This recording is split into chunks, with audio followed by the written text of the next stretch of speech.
Now that you have learned the key integrations between GFS and other PeopleSoft modules, and developed an understanding of the roles and responsibilities for managing financial support in GFS, let's explore the GFS Center.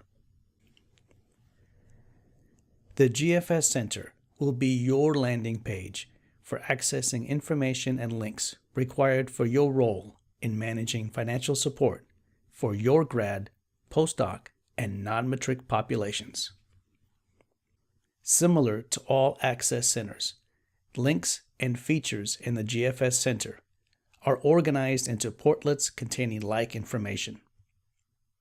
Take a moment when you first log in to the GFS Center to orient yourself to the available resources, some of which we will highlight here. The first thing that you will likely notice when you log into the GFS Center is a series of tiles at the top of the page. Tiles summarize key action items. Click the tile to link directly to view additional detail and take action. Moving down the page, next you will find your primary entry point to view and/or update financial support for your grad, postdoc, and non-matric populations. There are a couple of different ways that you can search. First, click on the population, grad, postdoc, or non-matric that you wish to search. You can use Quick Search to search by name or EMPL ID, or use Advanced Search to search by multiple search factors including aid year and/or home department. Please note, if you wish to include home department, template ID, or user ID in your search results, click the checkbox for the applicable fields. The template ID and user ID fields are used primarily for searching for records that were imported into GFS via the batch load process. More on that in the 8-entry training modules. Search results return records for grads, postdocs, and non-matrics who are active in PeopleSoft for the period being searched, meaning that they have an active program plan with the registrar's office. Once search results are returned, click the record that you wish to view to navigate to the 8-entry page. GFS was introduced in its current form starting with aid year 2018, which corresponds to academic year, which covers autumn 2017 through summer 2018. To view and/or update records prior to academic year 2018, select the Legacy GFS link from the GFS menu. Directly next to the GFS search, you will find the GFS bulletin board and calendar.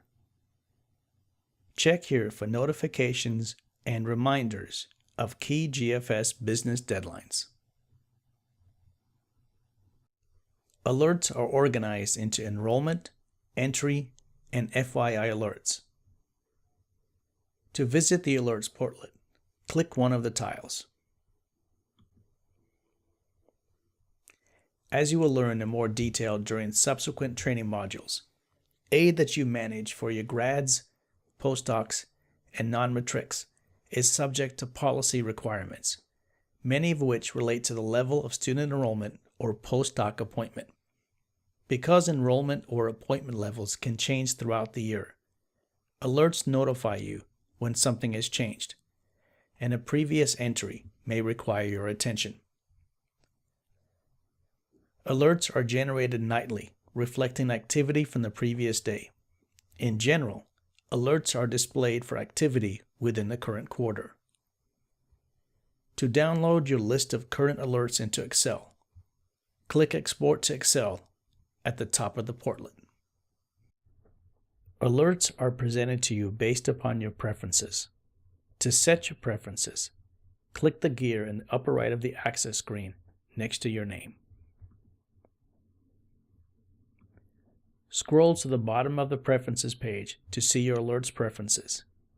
As a new user approver, the following preferences have been defaulted for you.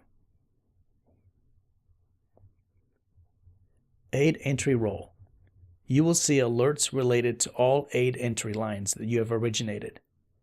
Home Department Approver role. You will see alerts for all departments for which you are an approver. You may change your preferences at any time. For example, if you have the aid entry role, you may wish to see alerts for your entire department rather than just the lines you've originated. Or, if you manage several departments, you may wish to view alerts for only one department at a time. Your alerts will refresh immediately each time you change your preferences. Remember, click Save before leaving the Preferences page.